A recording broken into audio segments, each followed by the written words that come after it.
Hey guys, here I am with part 2 of the truth about the Washer 10 rifles. Sorry I've been gone for a little while. Was finishing up my last semester of school here.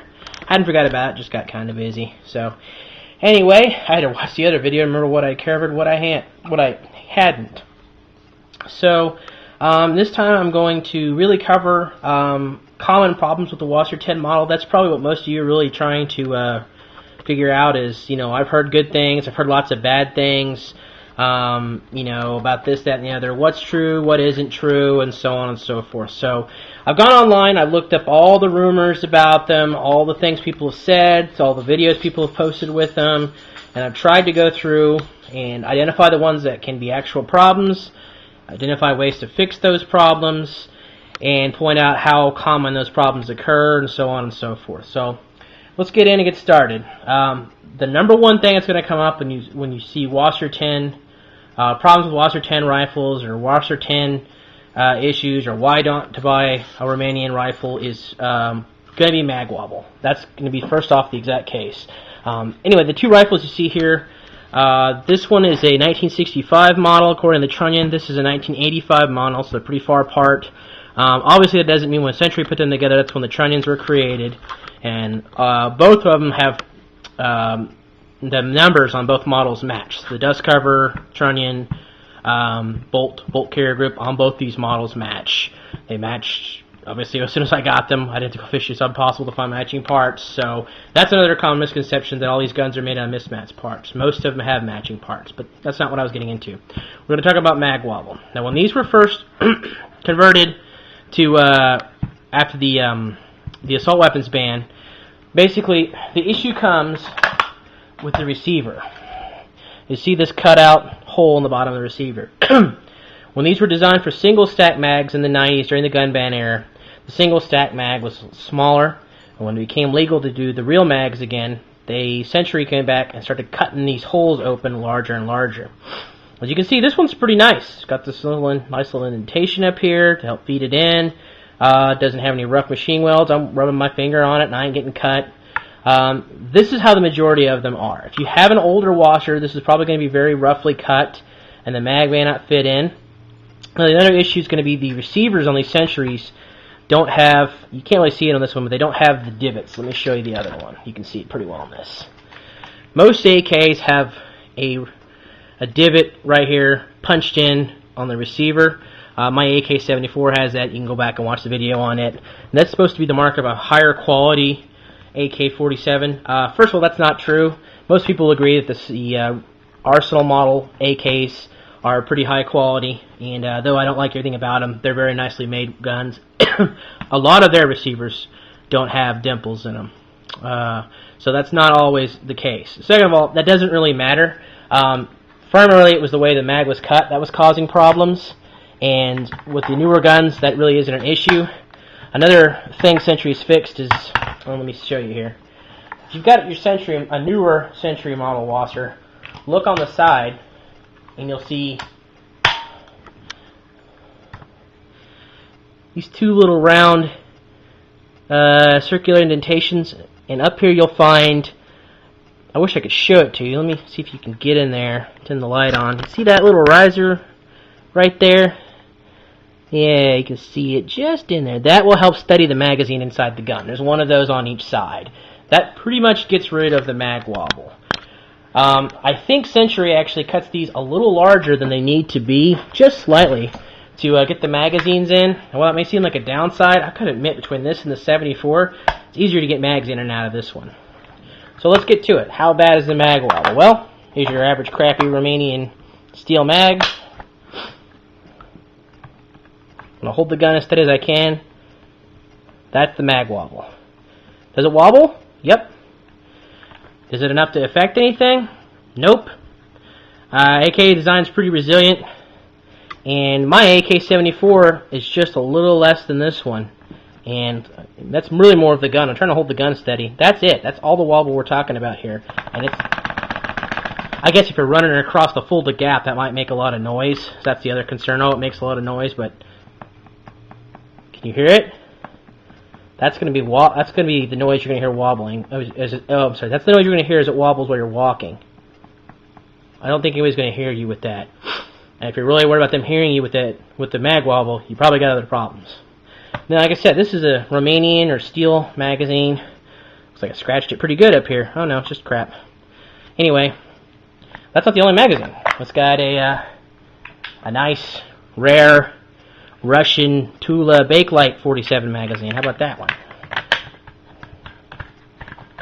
Sorry, doing it on the camera, it looks kind of weird. It's kind of hard to do it. There we go. How about that one? Actually, probably a little less wobble in it. Just as noisy. So there you go. That's another one. How about something a little more common? Let's get a Tapco. This is what usually ships with them. Let's try that one. Oh, look at that. That doesn't wobble at all.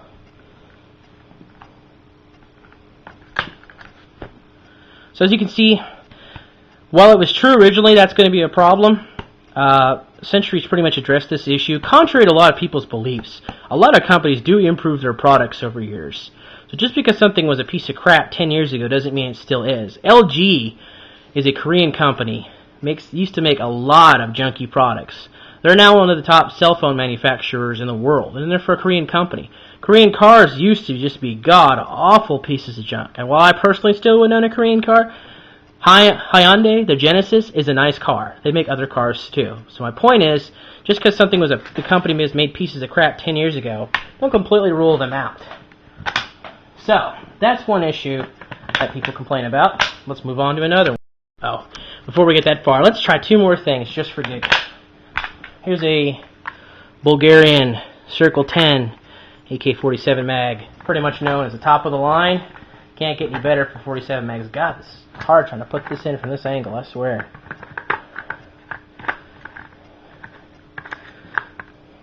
There we go. How about that? Just like the Tapco mag. You'll move the gun before you move the mag in this. So there you go. If you really want to stick in there, get you some nice Polar magazines. That's the end of any mag wobble you might have had. Alright, now this, on the other hand, is probably going to wobble like hell.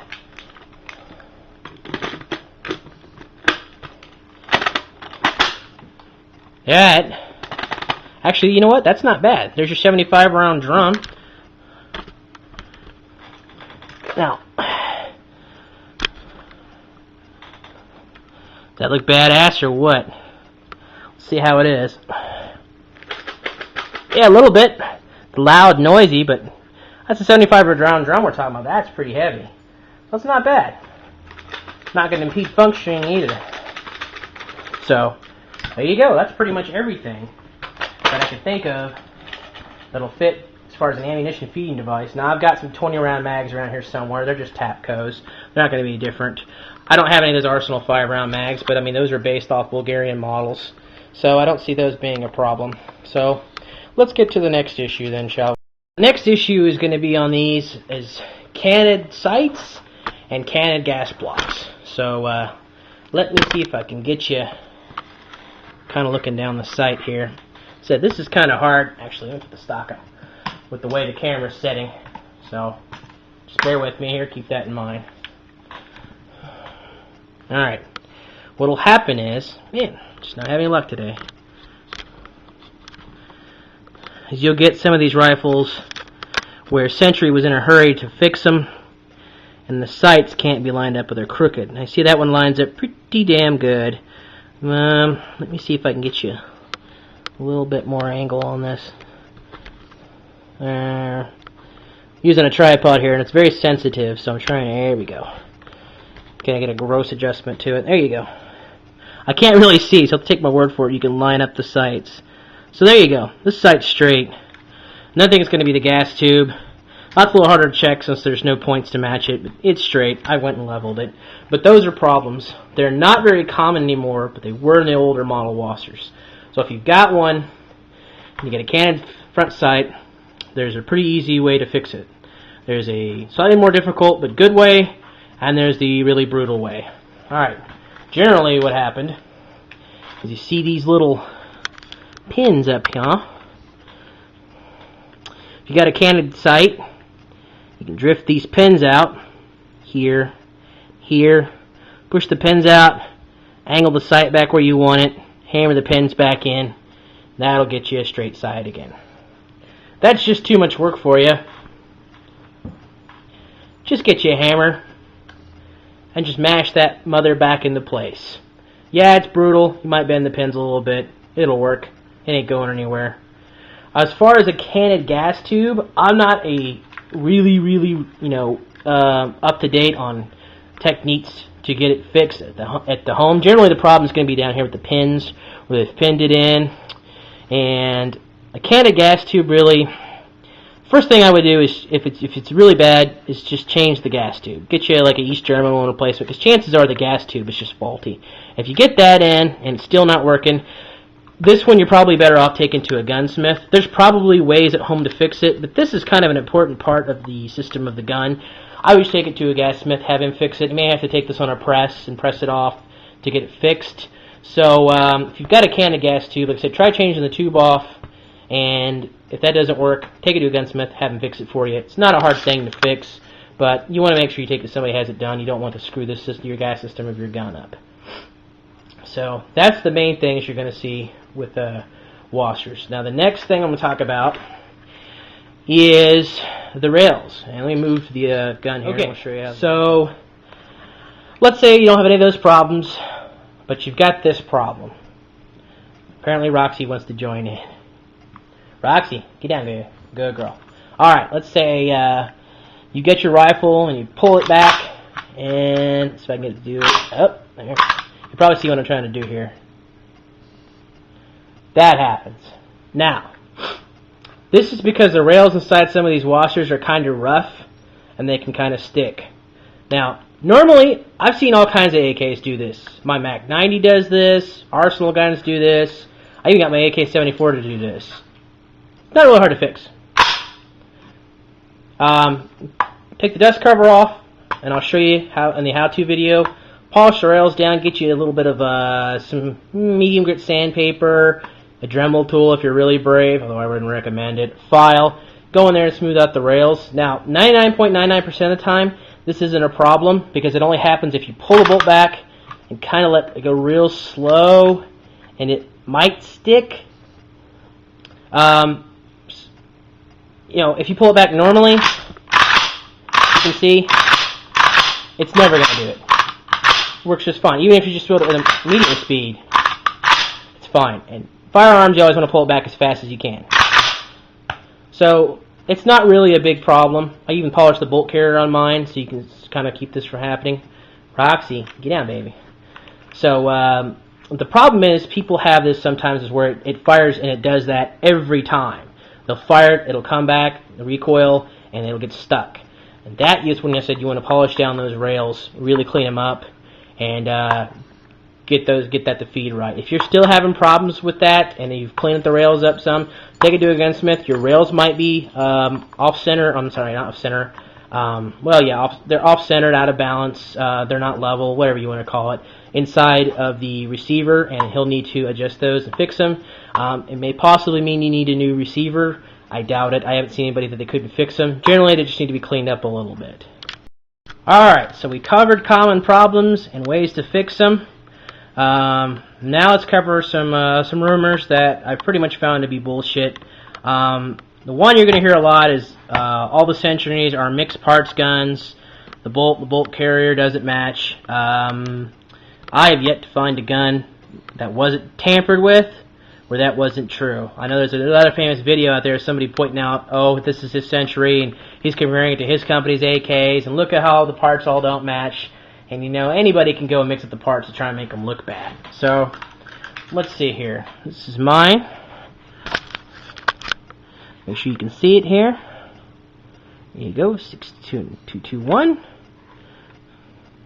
221. Dust cover matches. Get the dust cover off here. So that way you snap in pretty good. Alright, take the assembly out.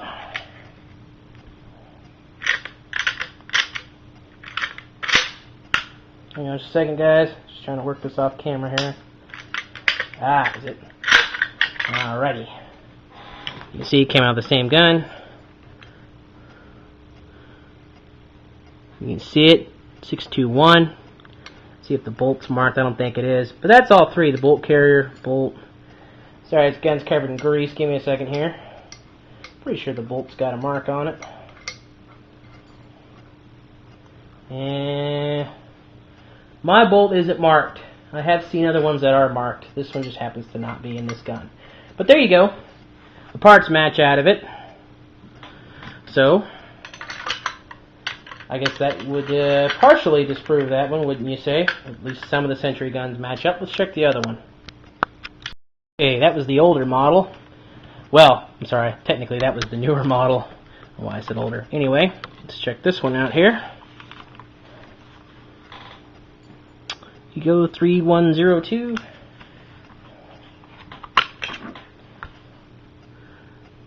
You make it out.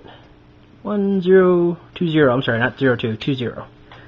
And let's take this one apart here.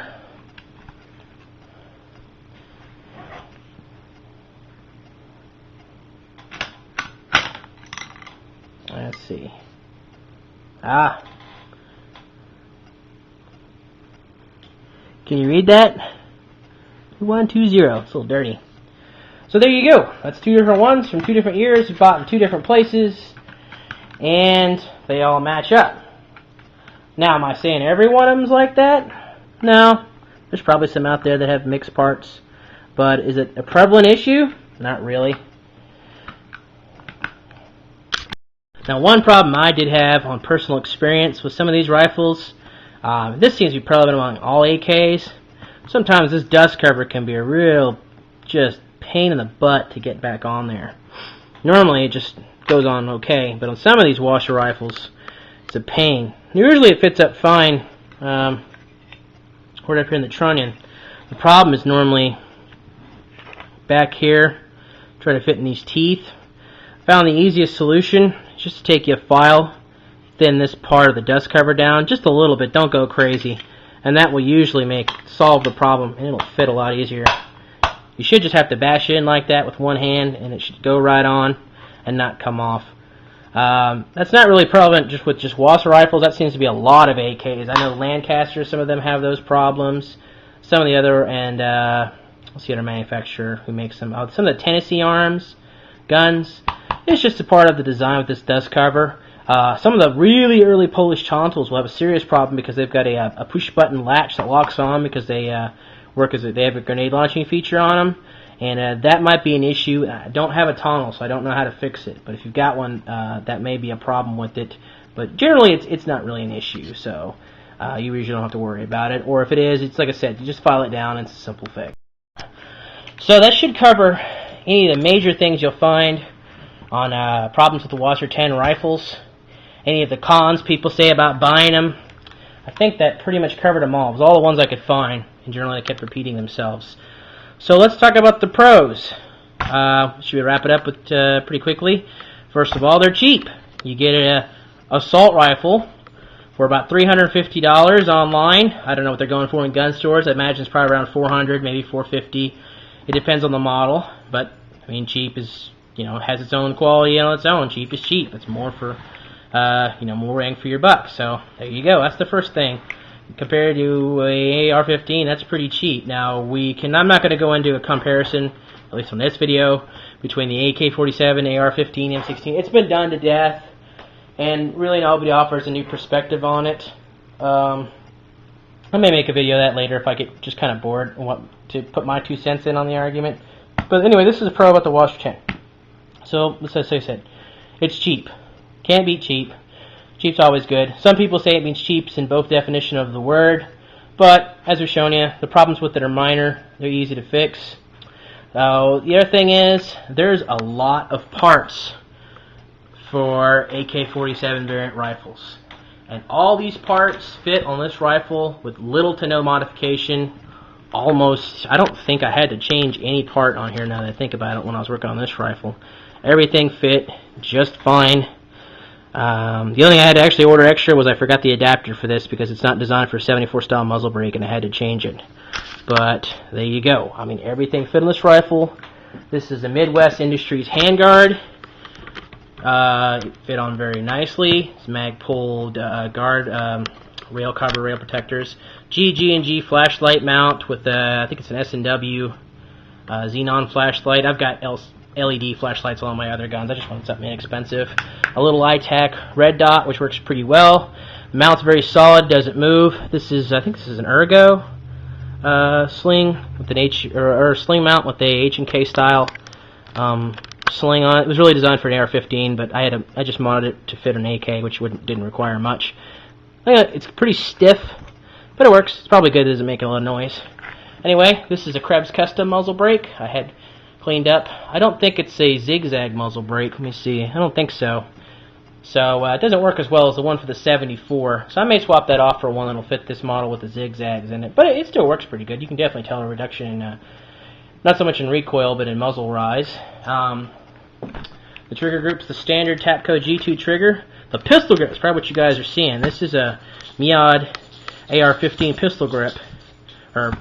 Pistol grip. And this is a DS Arms converter designed to take the AR-15 grips and let them work on an AK. It's very easy to use.